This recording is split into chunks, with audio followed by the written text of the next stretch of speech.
Hello my dear friend and my dear student, मेरे इस YouTube channel में आप सभी लोगों का स्वागत है।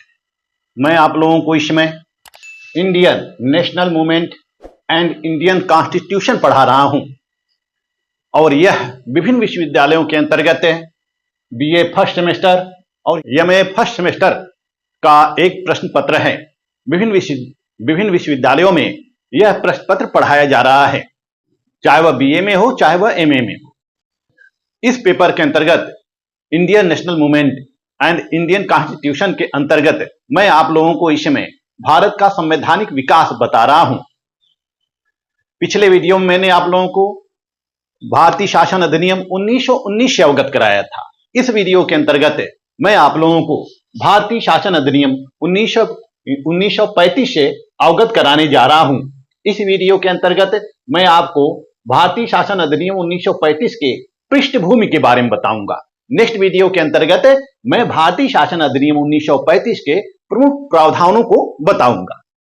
तो आइए चलते हैं, जानते हैं भारतीय शासन अधिनियम 1935 कैसे बना, इसकी पृष्ठभूमि क्या थी, कौन कौन उत्तरदायी कारण थे और किसका किसका प्रभाव इस 1935 के भारतीय शासन अधिनियम पर पड़ा। तो जैसा कि पिछले वीडियो मैंने आपको बताया था कि 1919 का भारतीय शासन अधिनियम बनता है। 1917 में मॉन्टेग्यू की घोषणा होती है और 1917 में मॉन्टेग्यू की घोषणा होती है। 1918 में मॉन्टेग्यू और चेम्सफोर्ड के द्वारा एक रिपोर्ट तैयार की जाती है और उस रिपोर्ट को ब्रिटिश संसद में रखा जाता है और ब्रिटिश संसद ने मॉन्टेग्यू चेम्सफोर्ड के रिपोर्टों के आधार पर भारतीय शासन अधिनियम 1919 पारित किया। जब 1919 पारित हो जाता है तो यह 1921 में लागू होता है। यह 1919 में नहीं लागू होता है, यह 1921 में लागू होता है और इसी के अनुसार फिर भारतीय शासन व्यवस्थाएं संचालित होने लगती हैं। ब्रिटिश भारत की संरचना इसी के अनुसार ढाली जाती है, इसी के अनुसार सारी कार्यप्रणाली संचालित होने लगती है। लेकिन इस 1919 के अंतर्गत दैध शासन प्रणाली की बात कही गई थी और प्रांतों में दैध शासन व्यवस्था को लागू कर दिया गया था, लेकिन यह दैध शासन व्यवस्था सफल साबित नहीं हो रहा था। विभिन्न भारतीयों के द्वारा, कांग्रेसियों के द्वारा, मुस्लिम लीग के द्वारा, हिंदू महासभा के द्वारा, विभिन्न पार्टियों के द्वारा इसका विरोध होता रहा है और 1919 के भारतीय शासन अधिनियम में यह प्रावधान था कि प्रत्येक 10 वर्ष के पश्चात, इसमें क्या प्रावधान था कि 10 वर्ष के पश्चात एक समीक्षा होगी, इस संविधान की एक समीक्षा होगी, समीक्षा बैठक की जाएगी और इसमें इसके सुधारों पर चर्चा की जाएगी, इसके उपलब्धियों पर चर्चा की जाएगी। तो इस तरह से 1919 का भारतीय शासन अधिनियम सफल साबित नहीं हो रहा था। लेकिन 10 वर्ष के पूर्व ही ब्रिटिश सरकार के द्वारा 1928 में साइमन कमीशन की स्थापना कर दी गई। साइमन कमीशन की स्थापना कर दी जाती है। इस भारतीय शासन अधिनियम 1919 के समीक्षा के लिए साइमन कमीशन की नियुक्ति की जाती है और इस साइमन कमीशन की नियुक्ति 8 नवंबर 1928 को ब्रिटिश संसद के द्वारा की जाती है और यह भारत पहुंचता है फरवरी 1927 में घोषणा की जाती है। 8 नवंबर 1927 को नियुक्त किया जाता है यह साइमन कमीशन और यह फरवरी 1928 में भारत पहुंचती है। साइमन कमीशन भारत पहुंचती है, बंबई में पहुंचती है। फिर साइमन कमीशन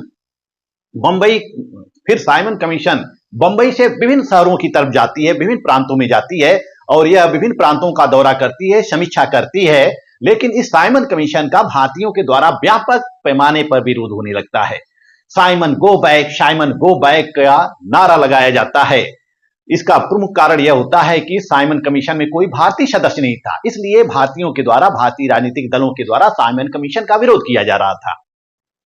तो साइमन कमीशन का व्यापक पैमाने पर विरोध होने लगता है। साइमन कमीशन जहां जहां जाती है, जैसे दिल्ली, बंबई, पुणे, कलकत्ता, हैदराबाद, लाहौर, जहां जहां जाती है वहां वहां साइमन कमीशन का विरोध होने लगता है। साइमन गो बैक के नारे लगाए जाते हैं और इसी साइमन कमीशन का विरोध करने के कारण लाला लाजपत राय के ऊपर लाहौर में लाठीचार्ज किया जाता है और लाला लाजपत राय बुरी तरह से घायल हो जाते हैं अंततः उनकी 1928 में मृत्यु हो जाती है। 1928 में लाला लाजपत राय की मृत्यु हो जाती है, जब क्योंकि बर्बर तरीके से लाठी प्रहार उनके ऊपर किया गया था, सीने पर भयंकर चोट आई थी, तो लाला लाजपत राय की मृत्यु हो जाती है। विभिन्न नेताओं को गिरफ्तार किया जाता है, जो भी साइमन कमीशन का विरोध करते हैं उन सभी नेताओं को गिरफ्तार किया जाता है। जैसे जवाहरलाल नेहरू को गिरफ्तार किया जाता है, डॉक्टर राजेंद्र प्रसाद को गिरफ्तार किया जाता है, विभिन्न नेताओं को गिरफ्तार करके जेल में बंद कर दिया जाता है। जब साइमन कमीशन का व्यापक पैमाने पर विरोध होने लगता है, तो जो ब्रिटिश सरकार होती है उसको जो ब्रिटिश सरकार होती है वह भारतीयों को चैलेंज करती है, चुनौती देती है कि भारतीयों में एक भारत का संविधान तैयार करने की क्षमता नहीं है। यदि भारतीयों में दम है तो वह संविधान तैयार करके दिखाएं। इसके प्रत्युत्तर में फिर गठित होता है नेहरू कमेटी। तो जब भारतीयों को चैलेंज किया जाता है, भारतीयों को चुनौती दी जाती है और यह कहा जाता है कि भारतीयों में क्षमता नहीं है कि वह भारत का संविधान तैयार करें, तो इसके प्रत्युत्तर में कांग्रेस के द्वारा एक कमेटी तैयार की जाती है 1928 में, जिसको हम नेहरू रिपोर्ट के नाम से जानते हैं, नेहरू कमेटी के नाम से जानते हैं। और यह कमेटी तैयार की जाती है। इसमें जो पंडित मोतीलाल नेहरू होते हैं वह अध्यक्ष होते हैं। मोतीलाल नेहरू वह इस कमेटी के अध्यक्ष होते हैं, और जवाहरलाल नेहरू, इनके लड़के जवाहरलाल नेहरू कमेटी के सचिव होते हैं। इसमें करीब 10 सदस्यीय कमेटी बनाई जाती है, 10 सदस्यीय कमेटी बनाई जाती है। नेहरू समिति, जिसको हम नेहरू समिति के नाम से भी जानते हैं, 10 सदस्यीय कांग्रेस की एक कमेटी बनाई जाती है। इस कमेटी के अध्यक्ष होते हैं मोतीलाल नेहरू, सचिव होते हैं जवाहरलाल नेहरू, और विभिन्न लोग इसके सदस्य होते हैं। जैसे पहला मोतीलाल नेहरू, दूसरा जवाहरलाल नेहरू, और तीसरा हो गया अली इमाम, चौथा हो गया सुभाष चंद्र बोस, पांचवें थे एम.एस. अड़े, छठवें थे शोएब कुरैशी, जी.आर. प्रधान, एम.आर. जयकर और एनी बेसेंट इत्यादि विभिन्न नेता जो होते हैं इसके सदस्य होते हैं। करीब 10 सदस्यीय कमेटी गठित की जाती है। यह 10 सदस्यीय कमेटी जो होती है वह भारत का संविधान तैयार करती है। जब वह भारत का संविधान तैयार करती है तो यह 10 अगस्त 1928 को अपनी रिपोर्ट कांग्रेस को दे देती है, सर्वदलीय सम्मेलन में प्रस्तुत कर देती है। नेहरू समिति जो होती है वह अपनी रिपोर्ट सर्वदलीय सम्मेलन में 10 अगस्त 1928 को सौंप देती है। और इस नेहरू रिपोर्ट के अंतर्गत 22 अध्याय होते हैं और करीब 87 अनुच्छेद होते हैं इस नेहरू रिपोर्ट के अंतर्गत। इसमें विभिन्न प्रावधान होते हैं, जैसे औपनिवेशिक स्वराज प्रदान करना, केंद्र में पूर्ण रूप से उत्तरदायी शासन की स्थापना करना, प्रांतीय स्वतंत्रता देना, प्रांतीय स्वायत्तता देना या प्रांतों को स्वतंत्र करना, मौलिक अधिकार देना, भारतीय नागरिकों को मौलिक अधिकार देना, सर्वोच्च न्यायालय की स्थापना करना और देशी रियासतों को केंद्र के अधीन रखना, ये विभिन्न प्रावधान इसके होते हैं नेहरू कमेटी के। जब इसके विभिन्न प्रावधान होते हैं जब इसके विभिन्न प्रावधान होते हैं और इसने भारतीय शासन की संरचना भी तैयार कर यह कमेटी भारतीय शासन की संरचना भी तैयार करती है, लोगों के लिए मौलिक अधिकार भी उपलब्ध कराती है। यानी कि विभिन्न रिपोर्टों के आधार पर यह एक भारत का संविधान तैयार कर देती है कि भारत की शासन प्रणाली इस तरह से होगी, भारत की प्रशासनिक संरचना इस तरह से होगी।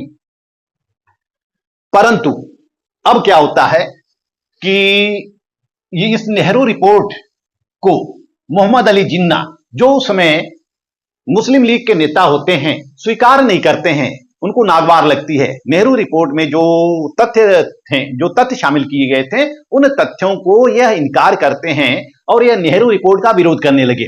इसके प्रत्युत्तर में मोहम्मद अली जिन्ना ने अपनी 14 सूत्री मांगे रखी, क्योंकि नेहरू रिपोर्ट के अंतर्गत भारतीय शासन अधिनियम 1919 के द्वारा, भारतीय शासन अधिनियम 1909 के द्वारा और भारतीय शासन अधिनियम 1919 के द्वारा जो सांप्रदायिक आधार पर निर्वाचन की व्यवस्था की गई थी, नेहरू रिपोर्ट में उसको समाप्त करने की संस्तुति की गई थी, समाप्त करने का आग्रह किया गया था। और नेहरू रिपोर्ट में यह कहा गया था कि इस सांप्रदायिक निर्वाचन को समाप्त कर दिया जाए। तो मोहम्मद अली जिन्ना जो उसमें मुस्लिम लीग के सशक्त लीडर होते हैं, मुसलमानों के नेता होते हैं, वो सांप्रदायिक निर्वाचन को समाप्त करने के पक्ष में नहीं होते हैं। सांप्रदायिक निर्वाचन को समाप्त करने के पक्ष में नहीं होते हैं। वह उनको सांप्रदायिक आधार पर निर्वाचन चाहिए था, सांप्रदायिक आधार पर प्रतिनिधित्व चाहिए था, मुसलमानों के लिए अलग से प्रतिनिधित्व चाहिए था। इसलिए वह नेहरू कमेटी की रिपोर्ट को अस्वीकार करते हैं और 14 सूत्रीय एक मांग तैयार करते हैं जो पूर्ण रूप से मुस्लिम हितों को ध्यान में रखकर तैयार की गई थी। अपने 14 सूत्री मांगों में जिन्ना चाहते हैं कि विधानसभा में और प्रांतीय विधान परिषदों में 1/3 स्थान मुस्लिमों के लिए आरक्षित कर दिए जाएं। मुस्लिमों के लिए आरक्षित कर दिए जाएं 1/3 स्थान, यानी कि चाहे वह प्रांतीय विधान परिषद हो, चाहे केंद्रीय विधानसभा हो, सभी विधानसभा में यानी कि सभी प्रकार की विधायिकाओं में 1/3 स्थान मुसलमानों के लिए आरक्षित कर दिया जाए। अब विभिन्न परिस्थितियों को देखते हुए ब्रिटिश सरकार के द्वारा अब प्रथम गोलमेज सम्मेलन आयोजित किया जाता है। मैं आपको क्रम से बता रहा हूं, सभी घटनाओं का क्रमवार विवरण और क्रमबद्ध विवरण दे रहा हूं आप लोगों को। और एग्जाम में अगर आ जाता है और एग्जाम में अक्सर ऐसे क्वेश्चन पूछे जाते हैं, क्रम के क्वेश्चन पूछे जाते हैं। इसमें से ये 4 ऑप्शन आपको दे दिया जाएगा और इसमें यह पूछा जाएगा कि इनका क्रम बताइए। सबसे पहले किसका गठन किया गया था, तो आप ये सब जानेंगे तो क्रमों को आसानी से लिख सकते हैं और कंपटीशन में अपने क्वेश्चन को हल कर सकते हैं। तो आइए देखते हैं कि अब चौथा पॉइंट क्या है, चौथी घटना क्या होती है। प्रथम गोलमेज सम्मेलन 1930, जब भारतीय में विभिन्न हलचल हो रही थी, कहीं मुस्लिम लीग के द्वारा प्रत्यावेदन दिए जा रहे थे, कहीं कांग्रेस के द्वारा प्रत्यावेदन दिए जा रहे थे और कहीं साइमन कमीशन के द्वारा प्रत्यावेदन दिए गए थे। तो साइमन कमीशन के रिपोर्ट को ब्रिटिश सरकार में 1930 तो साइमन कमीशन के रिपोर्ट को ब्रिटिश सरकार के समक्ष 1930 में रखा जाता है और जो 1935 का भारतीय शासन अधिनियम बना वो साइमन कमीशन के रिपोर्टों को भी उसमें शामिल किया गया था। तो ब्रिटिश सरकार अब प्रथम गोलमेज सम्मेलन करती है और यह एक सर्वदलीय होता है, यानी कि अब ब्रिटिश सरकार चाहती है कि ठीक है, अगर भारतीयों के द्वारा संविधान बनाया जाएगा या भारतीय संविधान बनाना चाहते हैं तो आए, हमारे यहाँ आए और अपना अपना विचार रखें। उनके विचारों को ध्यान में रखकर हम भारत का संविधान तैयार करेंगे, भारत का एक नया संविधान तैयार करेंगे। तो भारत का नया संविधान तैयार करने के लिए ब्रिटिश सरकार के द्वारा प्रथम गोलमेज सम्मेलन का आयोजन किया गया और इसका उद्घाटन, प्रथम गोलमेज का उद्घाटन किसके द्वारा किया गया था, जॉर्ज पंचम के द्वारा किया गया था। जॉर्ज पंचम, उस समय ब्रिटेन के सम्राट जॉर्ज पंचम के द्वारा किया गया था। उस समय यह ब्रिटेन के सम्राट होते हैं। तो जॉर्ज पंचम के द्वारा प्रथम गोलमेज सम्मेलन 1930 का आयोजन किया जाता है और यह प्रथम गोलमेज सम्मेलन 12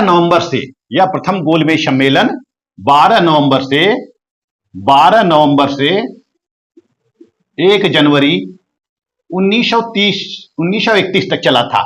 1 जनवरी 1931 तक चला था।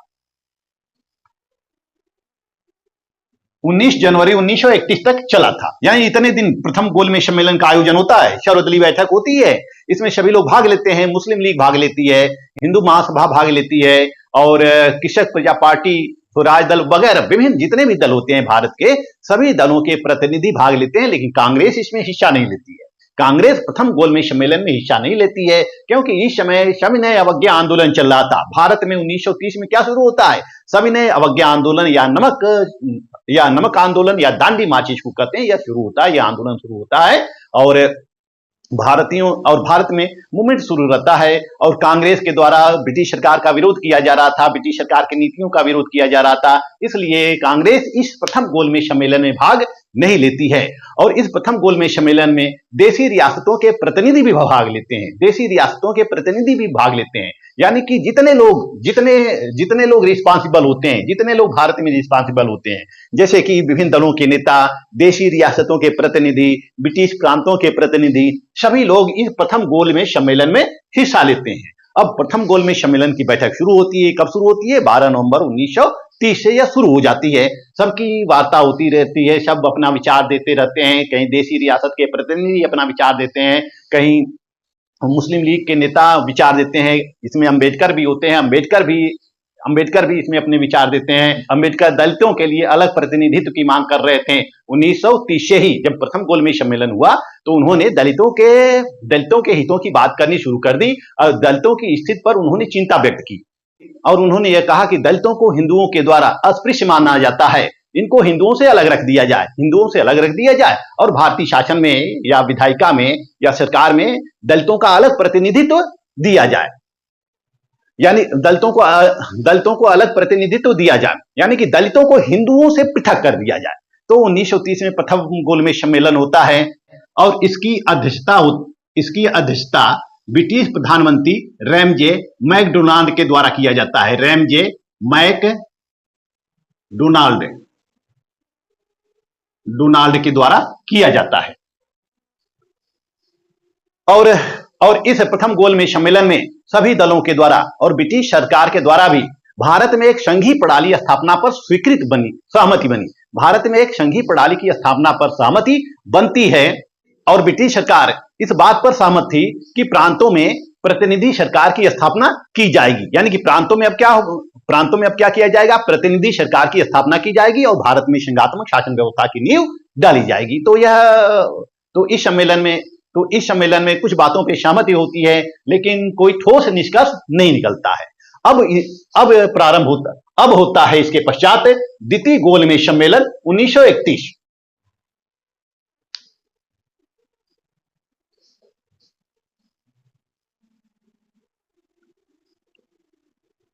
यह द्वितीय गोलमेज सम्मेलन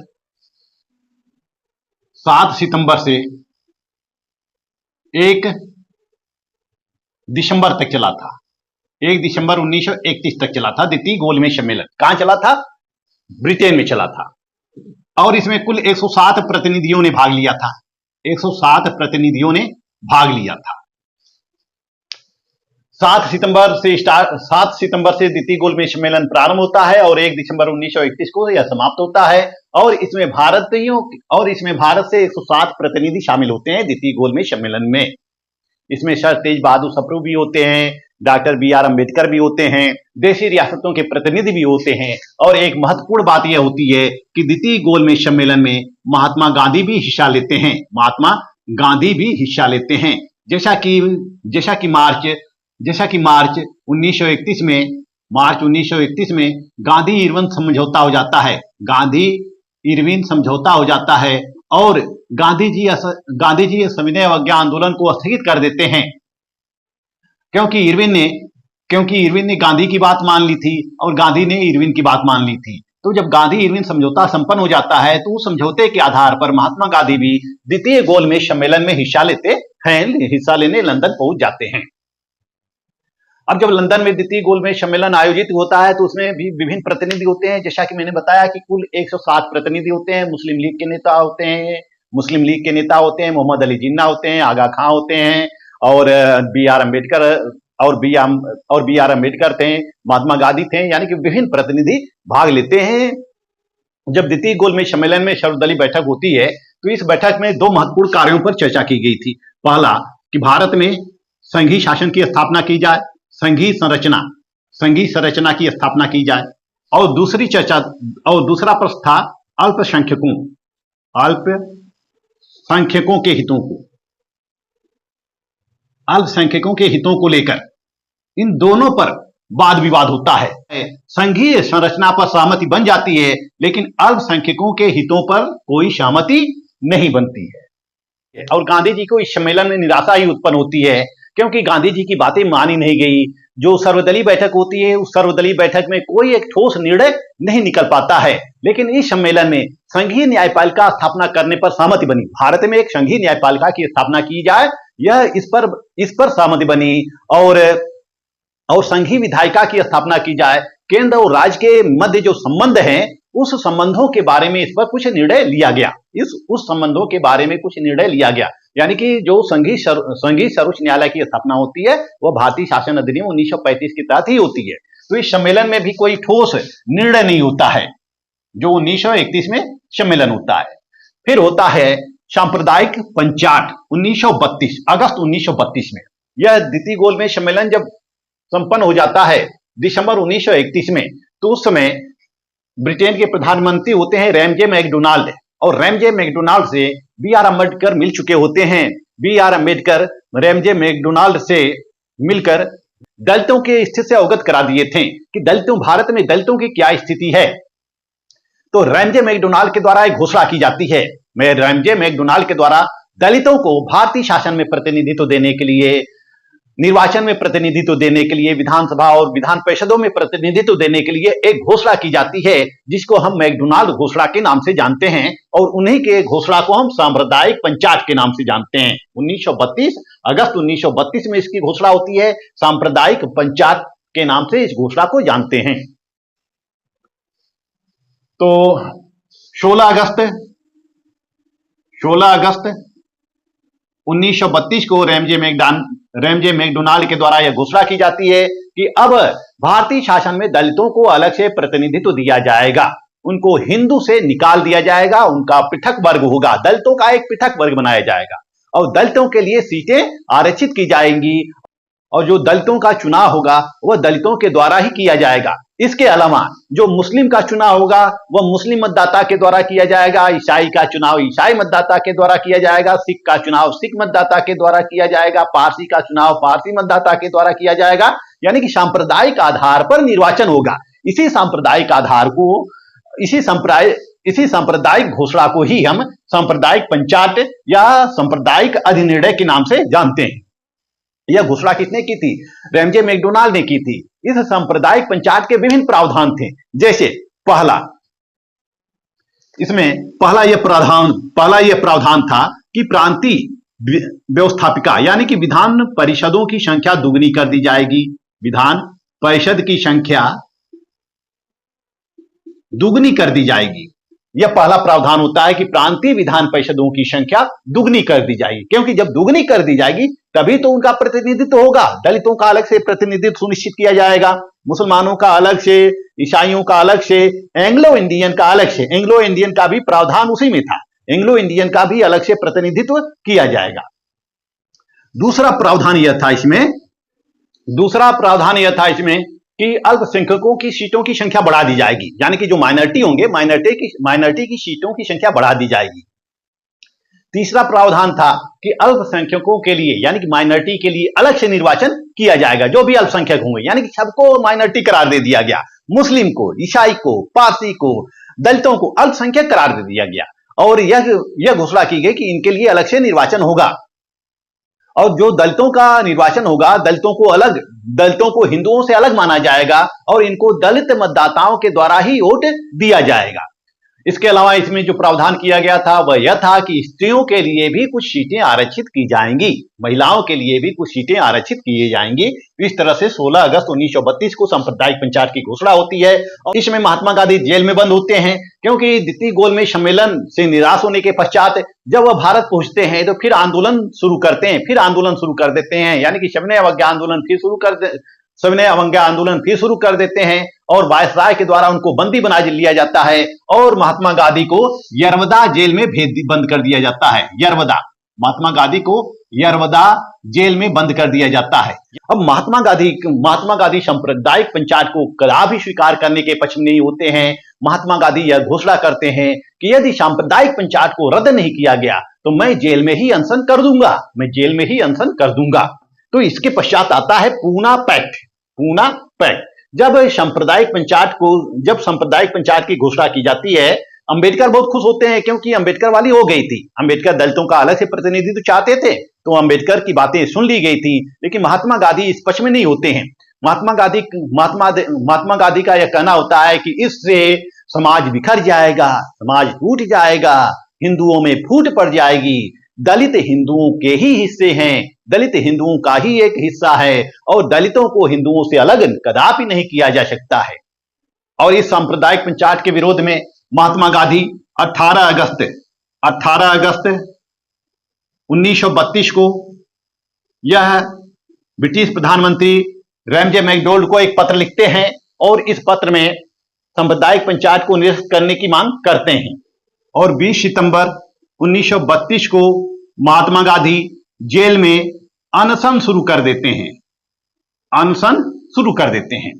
अनशन यानी कि भूख हड़ताल पर चले जाते हैं। भूख हड़ताल पर महात्मा गांधी क्यों गए थे? क्योंकि महात्मा गांधी को यह डर था कि इससे हिंदू समाज बिखर जाएगा। और जैसा कि सांप्रदायिक पंचायत में यह प्रावधान था कि दलित वर्ग के 2 वोट होंगे। एक वोट से वह अपने दलित प्रतिनिधि चुनेगा एक वोट से वह सामान्य प्रतिनिधि चुनेगा। तो इस प्रकार जो दलितों के प्रतिनिधि होंगे वह दलित वोटों से ही केवल चुने जाएंगे। दलितों के जो प्रतिनिधि होंगे वह दलित वोटों से ही चुने जाएंगे। तो ये सारी कमियां सांप्रदायिक पंचायत में होती है। तो महात्मा गांधी अब क्या करते हैं, 20 सितंबर 1932 को जेल में, यरवदा जेल में अनशन शुरू कर देते हैं। जब अनशन शुरू कर देते हैं तो ब्रिटिश सरकार हड़बड़ा जाती है, क्योंकि महात्मा गांधी उस समय देश के एकमात्र सशक्त लीडर होते हैं। पूरे देश का नेतृत्व, पूरे कांग्रेस का नेतृत्व उनके हाथ में होता है। और वहीं अंबेडकर को भी लगता है कि कहीं उनके वजह से महात्मा गांधी की मृत्यु न हो जाए। अंबेडकर को भी लगता है कि कहीं उनके वजह से महात्मा गांधी की मृत्यु न हो जाए, और यदि महात्मा गांधी की मृत्यु हो गई तो सारा दोष अंबेडकर के ऊपर चला जाएगा, सारा दोष अंबेडकर के ऊपर चला जाता, और यह समाज अंबेडकर को कहीं भी रहने नहीं देता, यह समाज अंबेडकर को कहीं भी रहने नहीं देता। तो अंबेडकर भी मजबूर हो जाते हैं, और फिर वह जेल में 24 सितंबर 1932 को मिलने जाते हैं। 24 सितंबर 1932 को महात्मा गांधी से जेल में, यरवदा जेल में मिलने जाते हैं। बी.आर. अम्बेडकर के साथ होते हैं एम.आर. जयकर और तेज बहादुर सप्रू। ये जो दो नेता होते हैं, ये दो नेता भी अम्बेडकर के साथ होते हैं, यानी कि तीनों नेता महात्मा गांधी से मिलने जाते हैं और महात्मा गांधी को मनाने की कोशिश करते हैं, लेकिन महात्मा गांधी मानने को तैयार नहीं होते हैं। महात्मा गांधी का मानना था कि मैं सांप्रदायिक पंचायत को रद्द कराकर रहूंगा, मुझे सांप्रदायिक पंचायत को समाप्त करना है, क्योंकि इससे हिंदू जातियां बिखर जाएंगी और हिंदुओं में फूट पड़ जाएगी। महात्मा गांधी अम्बेडकर की बातों को सुनने के लिए तैयार नहीं थे। परिणाम यह होता है कि अम्बेडकर को दलितों के लिए अलग प्रतिनिधित्व की मांग छोड़नी पड़ती है। महात्मा गांधी से जो समझौता होता है वह समझौता पूना में होता है, इसीलिए उसको पूना पैक्ट के नाम से जानते हैं। पूना पैक्ट के नाम से जानते हैं, जो सितंबर 1932 में होता है। और महात्मा गांधी सांप्रदायिक पंचायत को जब निरस्त करने की मांग करते हैं और अपनी जिद पर अड़े रहते हैं, अम्बेडकर को मजबूरन पीछे हटना पड़ता है। वो महात्मा गांधी से कहते हैं कि ठीक है, मैं इस सांप्रदायिक पंचायत को निरस्त करा दूंगा, यानी कि मैं दलितों का अलग से प्रतिनिधित्व नहीं लूंगा, बदले में दलितों के लिए आरक्षित सीटें चाहिए और नौकरियों में भी दलितों का प्रतिनिधित्व होना चाहिए। महात्मा गांधी इस पर मान जाते हैं। महात्मा गांधी कहते हैं कि ठीक है, दलित जो होंगे वह हिंदू वर्ग में ही होंगे, लेकिन सीटों में उनका अलग से आरक्षण किया जाएगा। इस तरह से अम्बेडकर और महात्मा गांधी में सहमति बनती है। इसी सहमति को हम पूना पैक्ट के नाम से जानते हैं, यानी कि अब दलित जो होंगे वह अलग वर्ग नहीं होगा, वह हिंदुओं के ही वर्ग होंगे और उनके लिए अब सीटें आरक्षित की जाएंगी, और दलित अब दलितों के वोट के साथ साथ सामान्य वोटों से भी चुने जाएंगे, मतलब दलितों को अब अलग नहीं किया गया। इस तरह से सहमति बनती है और पूना पैक्ट होता है अम्बेडकर और गांधी के बीच। फिर आयोजित होता है तृतीय गोलमेज सम्मेलन 1932 में। यह जो तृतीय गोलमेज सम्मेलन 1932 में आयोजित किया गया था, यह तृतीय गोलमेज सम्मेलन 17 नवंबर से 24 दिसंबर 1932 तक होता है, लंदन में, ब्रिटेन में होता है, संपन्न होता है। इसमें कुल 46 प्रतिनिधियों ने भाग लिया, 46 प्रतिनिधियों ने भाग लिया। इसमें लेबर पार्टी के सदस्य शामिल नहीं होते हैं, कांग्रेस शामिल नहीं होती है, लेकिन इस तृतीय गोलमेज सम्मेलन में भी कोई ठोस निर्णय नहीं हो सका। अब हम देखते हैं कि ब्रिटिश सरकार के द्वारा विभिन्न गोलमेज सम्मेलन आयोजित किए जाते हैं। प्रथम गोलमेज सम्मेलन 1930 में, द्वितीय गोलमेज सम्मेलन 1931 में, तृतीय गोलमेज सम्मेलन 1932 में। इन विभिन्न गोलमेज सम्मेलनों के आधार पर ब्रिटिश सरकार भारत का एक संविधान बनाने के लिए एक श्वेत पत्र तैयार करती है। श्वेत पत्र तैयार करती है ब्रिटिश सरकार। और जब श्वेत पत्र तैयार करती है तो 1933 में इसको ब्रिटिश संसद में रखती है, संसद के समक्ष रखती है। संसद में इस श्वेत पत्रों के ऊपर चर्चा होती है, परिचर्चा होती है, और श्वेत पत्र की जांच करने के लिए, इस पर छानबीन करने के लिए कमेटी की नियुक्ति की जाती है, एक कमेटी का गठन किया जाता है। उस कमेटी को हम संयुक्त प्रवर समिति कहते हैं, संयुक्त प्रवर समिति। उस कमेटी को हम संयुक्त प्रवर समिति कहते हैं, संयुक्त प्रवर समिति,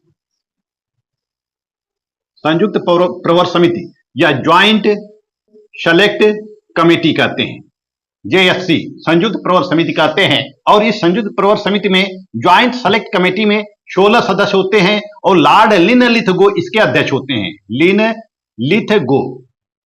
लॉर्ड लिनलिथगो इस कमेटी के अध्यक्ष होते हैं। अब संयुक्त प्रवर समिति जो होती है श्वेत पत्रों के आधार पर रिपोर्ट तैयार करती है, श्वेत पत्रों के आधार पर रिपोर्ट तैयार करती है, भारत का नया संविधान तैयार करती है और देशी रियासतों के प्रतिनिधियों को भी यह अपने समक्ष उपस्थित करती है, उनसे भी राय लेती है, सलाह मशवरा करती है। विभिन्न भारतीय नेताओं से भी यह संयुक्त प्रवर समिति राय लेती है, सलाह मशविरा करती है और सलाह मशविरा करने के पश्चात यह अपना एक रिपोर्ट तैयार कर देती है। और ब्रिटिश सरकार के द्वारा इस संयुक्त प्रवर समिति की जो रिपोर्ट होती है, इसके जो सुझाव होते हैं वह स्वीकार कर लिया जाता है और 1934 में यह संसद के समक्ष रखा जाता है। यानी कि संयुक्त प्रवर समिति जो रिपोर्ट देती है उस रिपोर्ट को एक विधेयक का प्रारूप दिया जाता है और उस विधेयक को 1934 में संसद के समक्ष रखा जाता है और वही रिपोर्ट संसद के द्वारा पारित होकर भारतीय शासन अधिनियम 1935 बन जाती है। तो इस तरह से हम देखते हैं कि भारतीय शासन अधिनियम बनाने में विभिन्न समस्याओं और विभिन्न परेशानियों का सामना करना पड़ा, विभिन्न बैठकों का सामना करना पड़ा, विभिन्न विरोधों का सामना करना पड़ा। विभिन्न विरोध और बैठकों के बाद भारतीय शासन अधिनियम 1935 में बनकर तैयार होता है। 1935 में ब्रिटिश संसद के द्वारा इसको पारित कर दिया जाता है। अब हमें जानना है कि भारतीय शासन अधिनियम में क्या था, ऐसा क्या था? क्या 1919 के भारतीय शासन अधिनियम से काम नहीं चल सकता था या 1858 से भारत का शासन करने के लिए लगातार अधिनियम बनाए जाते रहे हैं? जैसे कि 1858 का अधिनियम, 1861 का अधिनियम, 1892 का अधिनियम, 1909 का अधिनियम, 1919 का अधिनियम और फिर 1935, फिर अंतिम रूप से 1935 का भारतीय शासन अधिनियम बनाया गया। यह जो 1935 का भारतीय शासन अधिनियम था, यह ब्रिटिश सरकार का अंतिम अधिनियम था। इसके पश्चात किसी अधिनियम की जरूरत नहीं पड़ती है क्योंकि 1947 में भारत स्वतंत्र हो जाता है। तो 1935 के भारतीय शासन अधिनियम के मुख्य प्रावधानों को मैं नेक्स्ट वीडियो में बताऊंगा। मेरा वीडियो आपको अच्छा लगे तो मेरे चैनल को लाइक, सब्सक्राइब और शेयर करते रहिए। मिलते हैं नेक्स्ट वीडियो में, तब तक के लिए धन्यवाद।